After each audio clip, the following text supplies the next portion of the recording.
Business with a servant's heart.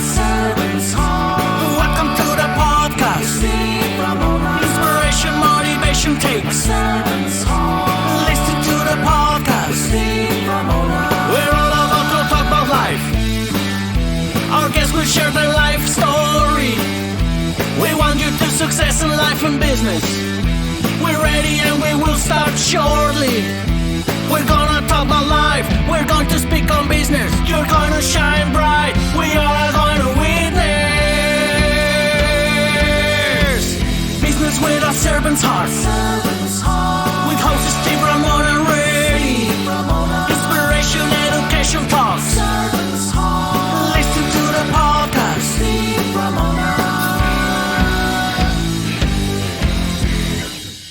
One.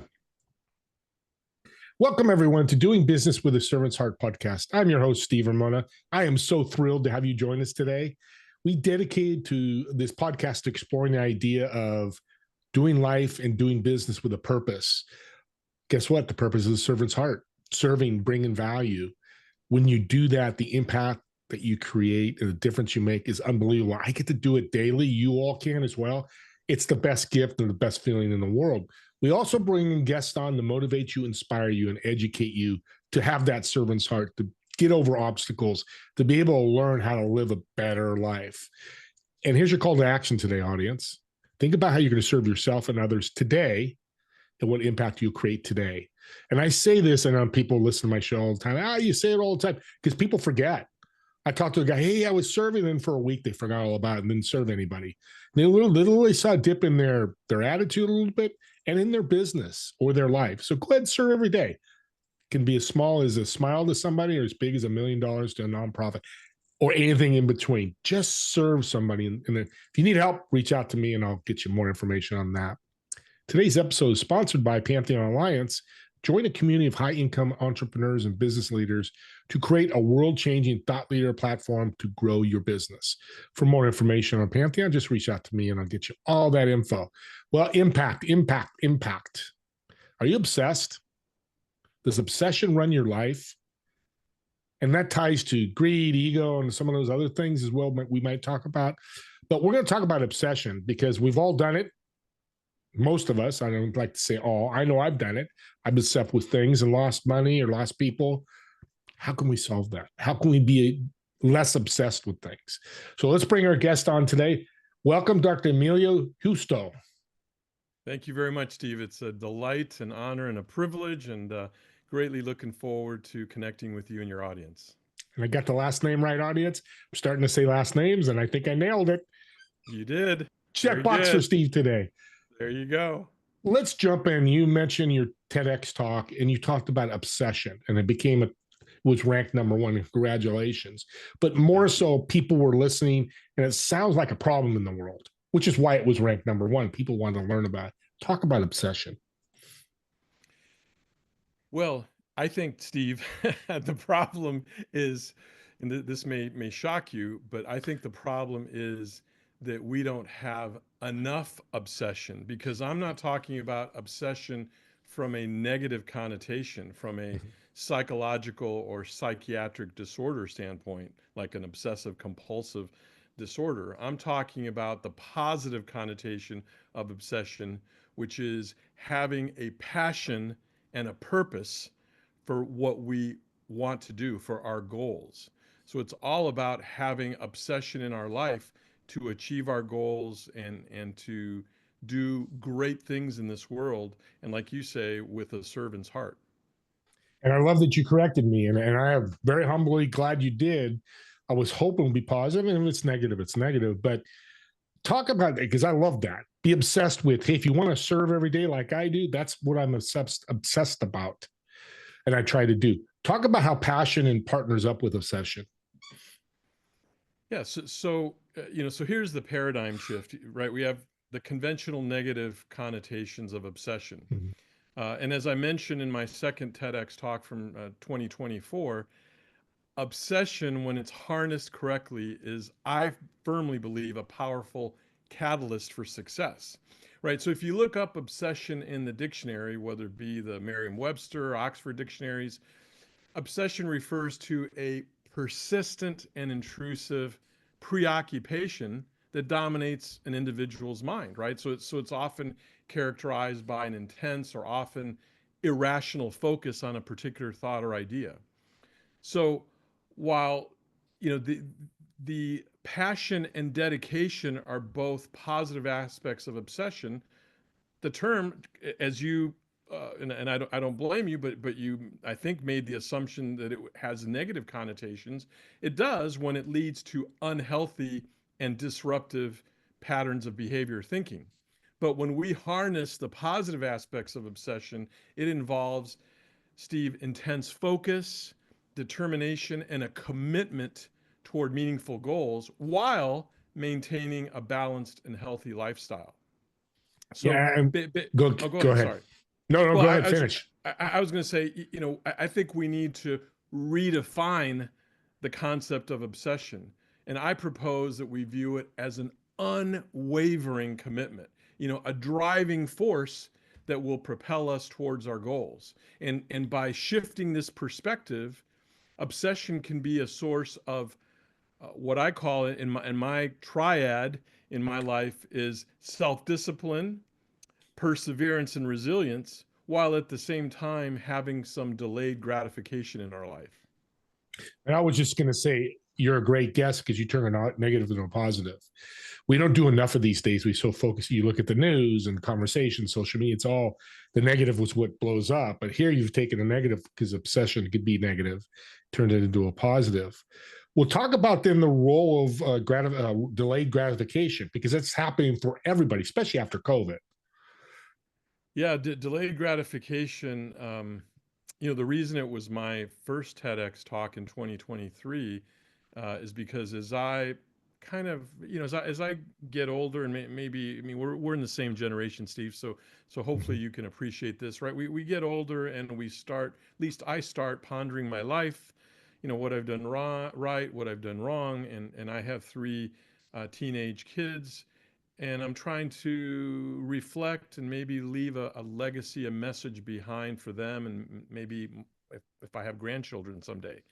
And so delayed gratification in my mind has been probably the number one most important key in my life. Not by design, Steve. It's not something that I consciously thought of, but coming to this country at the tender age of 3.5 with my parents as Cuban refugees, right, escaping Fidel Castro's communist regime, delayed gratification was just part of my life. I didn't have any options. We had nothing, and so life was full of delayed gratification.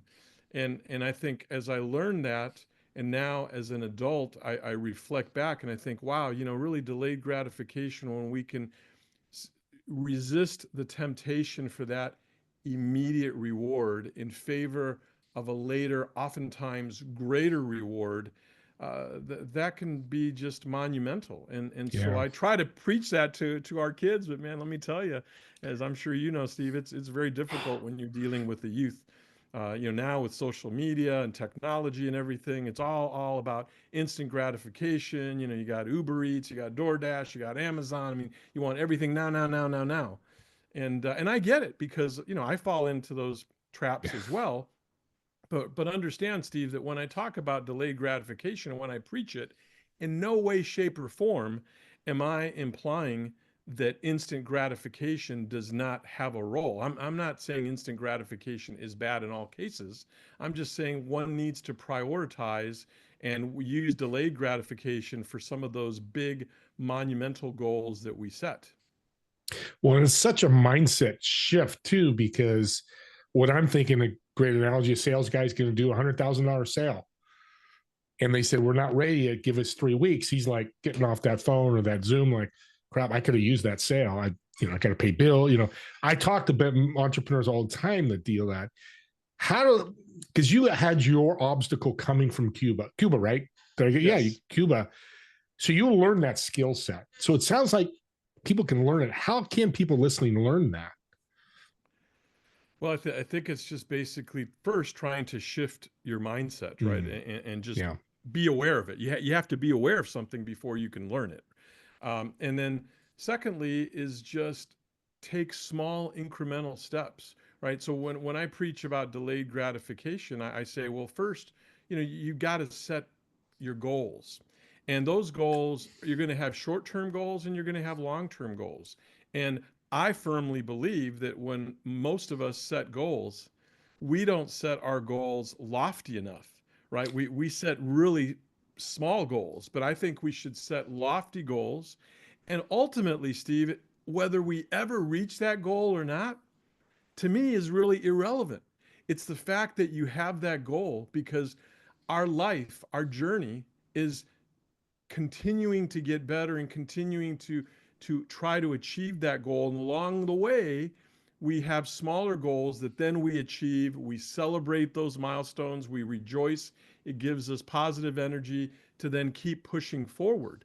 But to me, that long-term goal is a lifelong journey. So it's not about the destination, it's the journey that matters in my mind. Love it. I talked to a businessman that's saying exactly what you're saying. Goal is a guide. You get a lifetime goal to be 100 million.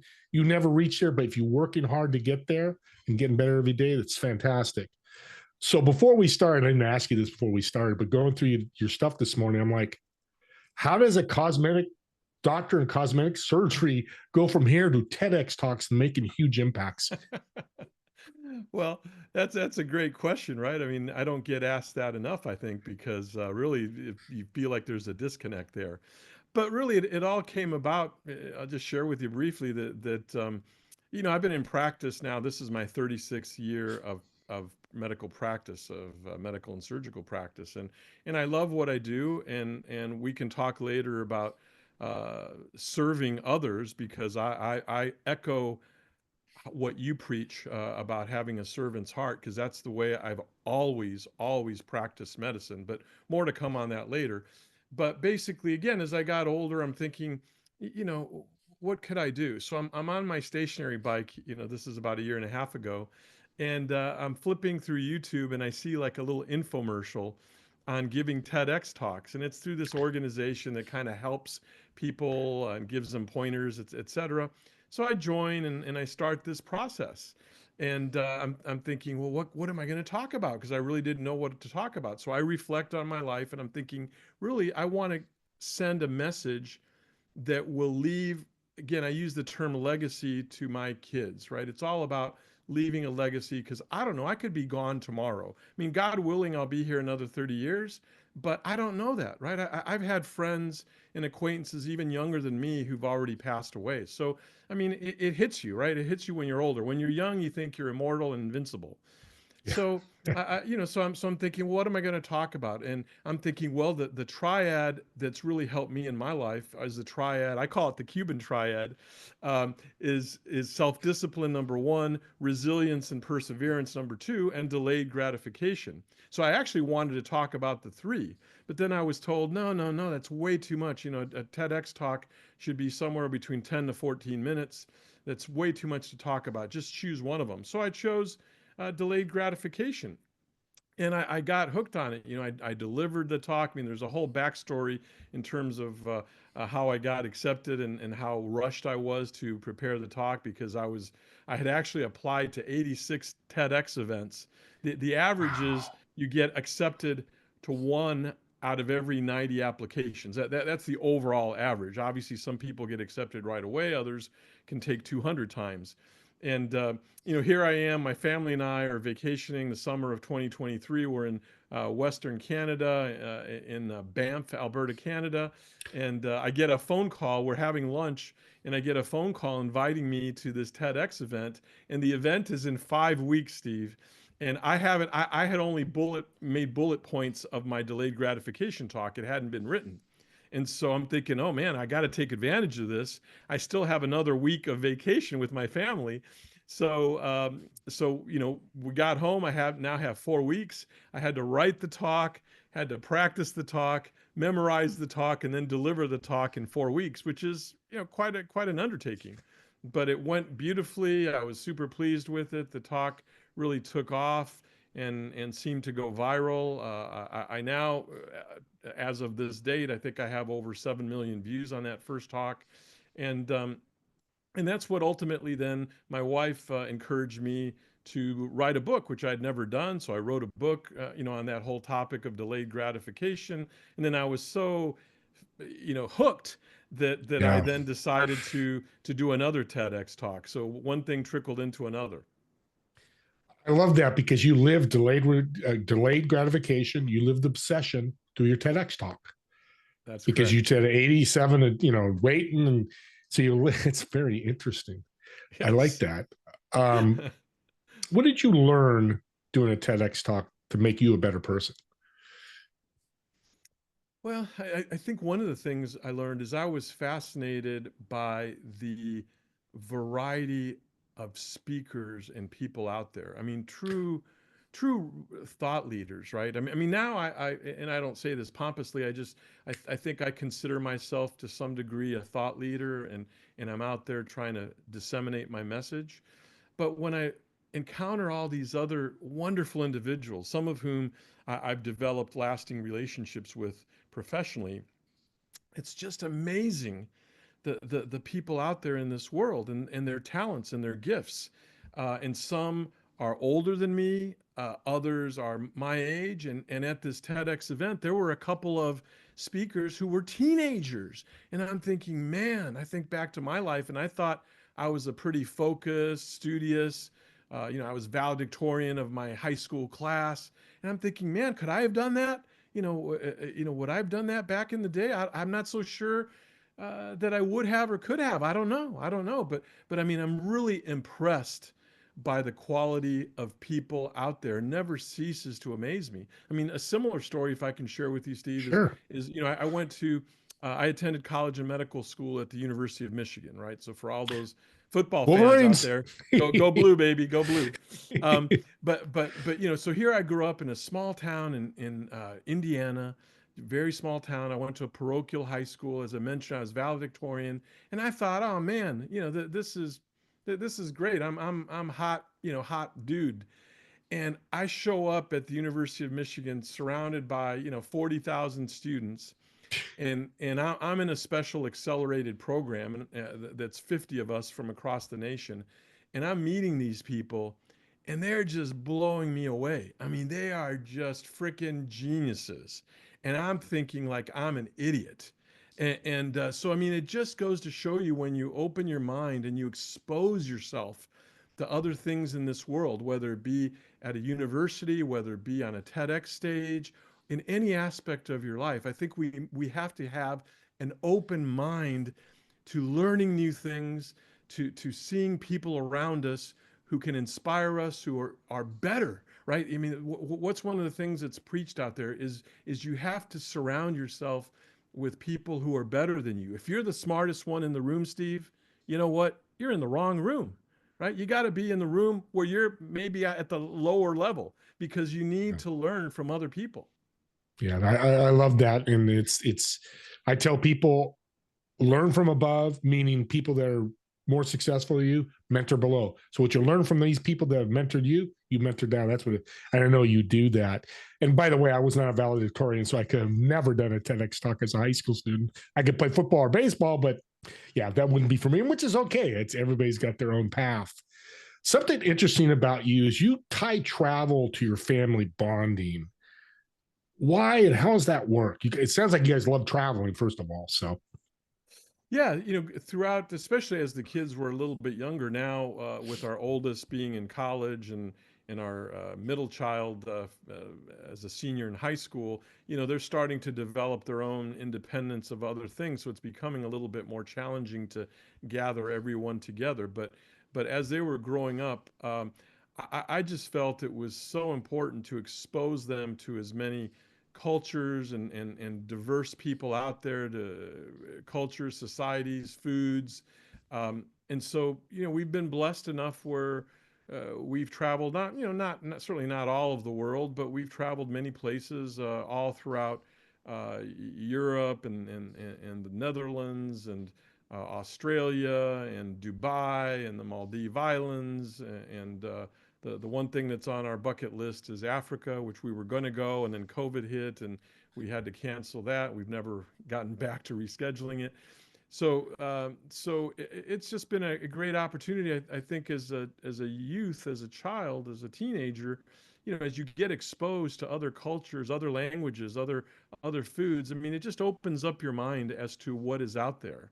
I didn't have that much ability to do that as a child since we didn't have much. But given the fact that my father was born and he was a Spaniard from Spain, I was able in high school to travel to Spain with my parents to go visit my family there. But other than that, I didn't really have a chance to travel until as an adult. Yeah, and I love how you're doing this, because let's go back to legacy, which you've mentioned. I love legacy. You're building a legacy. What are these, your kids' stories they have now for the next 20, 30, 40, 50 years? Hey, remember me and grandpa and grandma went to, this Right. place, Maldives. Man, we saw this. Let me show you pictures. It just came to my head, audience, that's one way to build that legacy and build Yeah, those yeah, stories. because they have great memories. I mean, they reminisce, and Yeah, one child will talk about one country that we were in, another one will talk about a different one, and it's wonderful to hear that, Steve. It really is as a father, as a parent. what a servant's gift you're giving your kids. And I love that you said you couldn't do it as a kid, because I didn't travel. I'm traveling more now, which I'm glad. But if you can't do it more locally. Don't think you have to Sure. do it like Dr. Emilio. If you don't have the abundance to do that, there's other ways you can do it. So it's similar. You don't need to go Right. to Maldives or Spain No, or Jamaica no, to do that. absolutely. There's other things that can That is build that correct. legacy, right? Absolutely, absolutely. Because I didn't have a chance to do it till later in life either, and so you just want to expand your horizon, Steve. You just, I think it's imperative for all of us to just be open-minded, learn new things, new people, new cultures. That really just expands our brain. I love how you think. I love how you think with family. That is so cool. And here's the great thing: a servant gives out this information. That's what he's doing today. And you might take a piece of this and do that. The other thing I found, we're coming close to the end here, obsession advantage. Now, I first thought of it was like a cashback rewards, but no, it's not that. When I first read it, I'm being very humble with everybody. Talk about that, because I'm very interested to know more. Well, so I'm just going to kind of reference some of the things that I talked about, which I care so deeply about obsession and some of its advantages. So for example, obsession gives us courage, right? So it's a powerful motivator that can instill a deep sense of purpose and commitment. So Mm-hmm. when we're truly obsessed with a goal or an idea, we find the courage to face those challenges head on, right? I mean, if we're that obsessed, we're going to do it. I mean, we're not going to fear failure because we have that unwavering Yeah. determination to succeed. Also, obsession makes us what I call a master of time, because these intense focus on a particular goal, it compels us to act in such a way that every minute is seen as an opportunity to make progress. Obsession, if you were to ask somebody like, Elon Musk, whether you love him or hate him, right? Obsession encourages thought and innovation, right? I mean, look at Elon Musk. He's obsessed with whether it be electric cars, rocket ships, what have you. So when you're constantly immersed in your pursuits, that's what happens. And obsession focuses your or harnesses, I should say, your focus and energy with like a laser light precision. So another aspect of obsession. And finally, Steve, obsession, or excuse me, obsessive people make conscious decisions, right? It's because you may think, or one of your audience may think, well, obsession is synonymous with impulsivity, but no, it's not. In obsession, every choice, Steve, is made with a clear understanding of its impact on the goals. So rather than succumbing to some external whims, obsessive individuals make conscious, meticulous decisions that align with their long term vision. Yeah, I love that, because I'm thinking of a plumbing company, owner of a plumbing company. He's not going to go take acting classes to be a better owner of the plumbing company. Kind of divergent to what he's thinking. But if he's thinking about taking training in plumbing, for say, that's That's laser focus because that's what he's working with at that time. I like that a lot. Last thing, is curiosity a big part of obsession? I think you mentioned it before, but I want to delve in that a little real quickly here. Well, absolutely. I mean, the curiosity is, in my mind, what opens up our thought Mm-hmm. process in terms of what is out there. What can we do? What is it that I should focus on? We need to be curious in every aspect of our lives. And I mean, to this day, I'm curious. I want to learn new things. And then once I find that one thing that really gives me a deep passion, then that's when I become obsessed about that one thing. If you were to ask my wife, man, I'm obsessed. I mean, I'm sitting, you know, I work my week, which I enjoy in the medical side of things, but then the weekend comes and I rarely waste any time. I mean, sometimes I'll chill, you know, and I love sports, so I may watch Michigan football or something similar. Um, but but uh, but then you know, like this weekend I have a whole series of tasks that I'm going to work on because I'm obsessed with them, and my wife looks at me sometimes and says, gosh, you know, all you do is work. But to me, it's not really work. It's something that I just enjoy doing, and I'm obsessed with, so I'm good with it. I mean, Yeah. I can go to bed at night and rest comfortably because I've done something productive that I feel is productive. But Steve, if I could just real quickly, I know we're running out Sure. of time, but I wanted to just mention for your audience in terms of remember I talked about uh, a servant's heart, and from a medical standpoint, one of the things I would emphasize to your audience when each of them sees a physician for whatever the case may be. In my case, at this stage of my career, I focus on uh, both cataract surgery and I do a lot of oculoplastic, a lot of eyelid surgery, blepharoplasty surgery. And so I do a ton of surgical consultations. And my whole mantra throughout my 36-year career is that I feel that I want, and I've preached this to my staff. I have like half a dozen staff that have been with me for over 25 years. Wow. And I've always told them, look, you know, when we're dealing with patients, we need to deal with them as an extended part of our family. We need to treat them like family. We need to guide them as if they were our own mother, father, sibling. And so when I'm talking to surgical consultations who come in for cataracts, eyelid surgery, et cetera, I would say literally conservatively at least 5% to as many as 10% of those patients, I talk them out of surgery because to me it's not about selling a surgery. To me it's about enhancing their lives in one way or another, whether it's seeing better, whether it's looking better, feeling better. And I just find in medicine, Steve, that too much focus is put on selling procedures and just, you know, that dollar sign. I hate to say it. Yeah.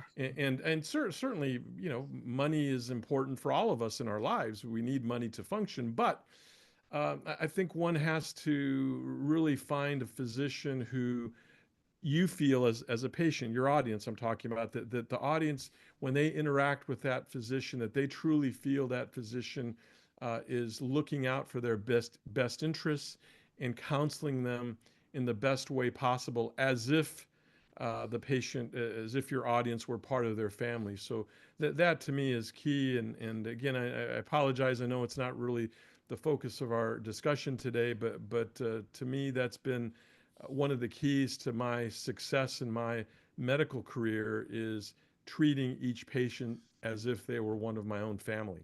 Yeah. I'm glad you said that because healthcare needs help. I'm going to stop there. We're not going to get into that. You've been in it 36 years, but the servant heart mentality, you just portrayed that with healthcare. And what he's saying, I'm going to do that next time I see my doctor. If I hear something not like I want to hear, I says, doctor, I want to be family with you. Say that. Right. I want you to be part of my family. Don't just say I want you, but I want to be, and see how they respond. And you That's have right. That's choices, right. you know, if it's not, you know, That's right.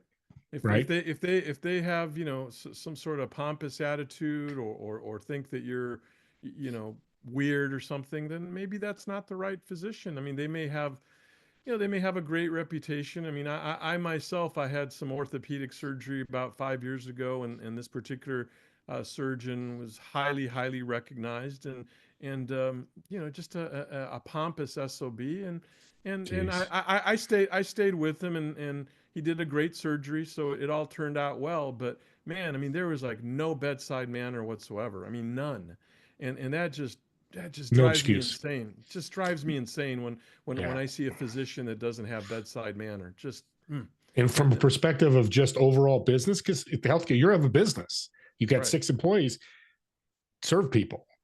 Being a pompous ass doesn't. And I always tell people at a restaurant, how was the food? It was great. Would you go back? So I'm assuming you would not, if you need orthopedic surgery, you'd go somewhere else because of what happened.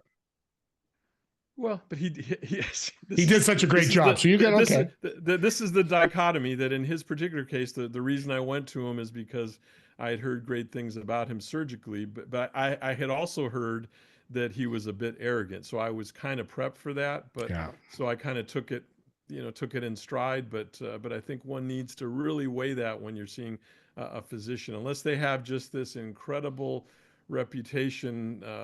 But I just wish more surgeons and physicians overall just had a nice communication skills, and that's not something Yeah. that's easily taught, right? And medical schools focus on the science more than they do on the communication. That's the nail. Me and you got to go out and talk to medical schools There because you that should go. be part of their, you know, I'm with you, Steve. I'll let, do that journey with you. let's teach Go. it. Let's This go is awesome. coast to coast. Let's teach it. Audience, you obviously can tell this guy's brilliant. But more important about he being so smart and being brilliant is that he cares. You could be super wealthy, super smart, super this, super great doctor, but show care. And that's what, and Absolutely. Dr. Emilio, thanks for showing that. Thanks for that tip on healthcare, because that's huge.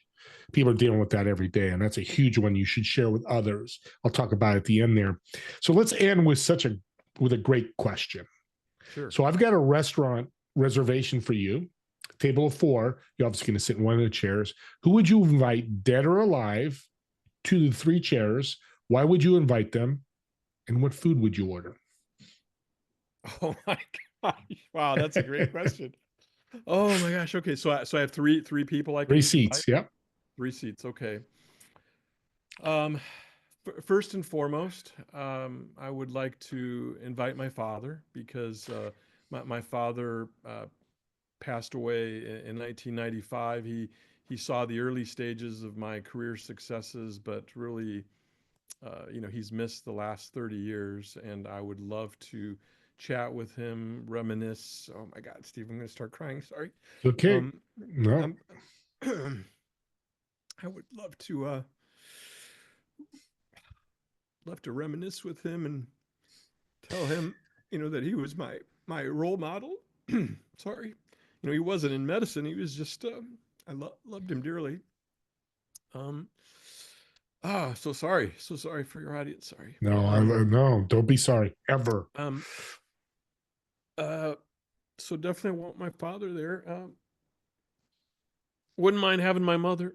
My mother is still alive, but she's had severe dementia for the last 10 years, and so she barely recognizes me. But again, she was more involved for a longer period of time, but the last 10 years, she's not been involved.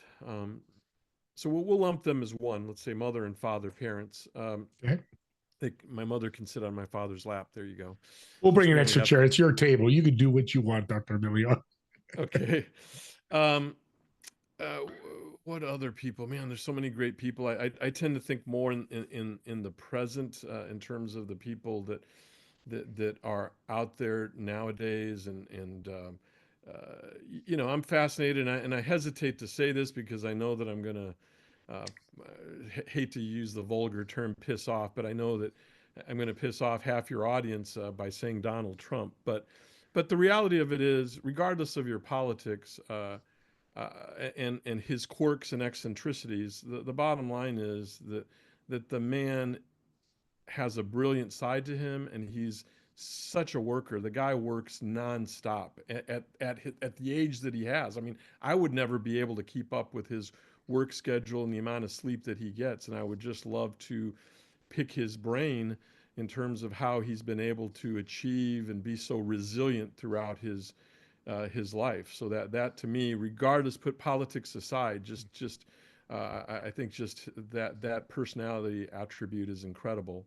And then who would be the last person? Man, so many great people. I admire a lot. Way back 30 years ago, plus years ago, when I started practice, I went to my first Tony Robbins experience. It was a 10-day um, live course where you did all sorts of things. It was so intensive, and he's a fascinating human being. And over the years, I've kind of lost track, and I stopped following him. Then I followed him again, and back and forth. But I was actually blessed when I went to that course because I was one of the first 50 people. I didn't know. I just signed up for it, and I was one of the first 50 people. And so the first 50 people, they invited the day before the course began. They invited us to his home for like appetizers and drinks with him and his former wife Becky. And this was back when he lived on your coast in California, in La Jolla. Now he lives in the kind of the Palm Beach area in Florida. But I actually visited his home and met him. And so I think he's just a fascinating human being and really inspires the world. And so I would throw him into that table as well. I mean, there's so many other people as you can imagine, Steve. But Great table. right now, I would say Tony Robbins, Donald Trump, and both of my parents. So this is your table. So what food would you order? They'd have to eat it, but what food would you order? I would probably do a little surf and turf. I would do a little filet mignon with a little lobster tail on the side. You have to bring a sixth table because now I've got to eat there too. If not for the conversation, the food sounds fantastic. So, Dr. Emilio, I want to thank you again. This has been a blessed show. You've really educated, motivated, inspired my audience. I really appreciate you spending the time today. Thank you so very much, Steve. It's been an honor and privilege, and it's great getting to know you and your audience. Thank you. Thank you. Appreciate it. And audience, here's subscribe to the YouTube channel, and it's not the reason you're going to think. I believe doing 630 shows now that these links, these podcasts are gifts. They're not a TV show movie. That's entertainment. Now we go to mind warp and get away, and sports, and you mentioned sports, Dr. Emilio, kind of gets us away from our daily life for a little bit. But a podcast is a gift, and here's what happens. You take this, and you listen, go, oh my gosh, my friend, he's obsessed. He needs to learn more about obsession. You send this link to them. They watch 10 or 15 minutes, 5 minutes, whatever, and they reach out to Dr. Emilio, and they go, oh my God, and he helps them. Well, indirectly, that's what you're doing as a servant's heart. It comes back to you in the universe. You don't do it to do that. You do it to give the gifts, like Christmas. Here's a gift. Here's a gift. Imagine doing that. So use this, subscribe, get these YouTube or these podcast shows and share them with people that you see relevant. And I guarantee you, when you give gifts, they're incredible. So Dr. Emilio, before we leave, how can people reach out to you and get a hold of you to ask questions? Sure, Steve. The best way, the easiest way is I have a personal website separate from my practice website, and that website is dremiliojusto.com, which is DREMILIOJUSTO.com. On that website, there is everything and anything related to me, both links to my book, The Power of Pause, links to both of my TEDx talks. I have probably 30 podcast appearances that are there, all sorts of magazine articles. But most importantly, if you go to the contact page and you fill in your name and email and question or information that you're looking for, that comes directly to my inbox. And I am obsessive, pardon the pun, I am obsessive about answering those personally myself. I usually answer them the same day, and if not, certainly I will answer them within 24 hours. So feel free to just contact me through my website. Awesome. And audience, me and Dr. Emilio want to thank you all so much for watching or listening to this podcast. We'll see you all in the next episode of Doing Business with a Servant's Heart. Have a great day, everyone. Thank you.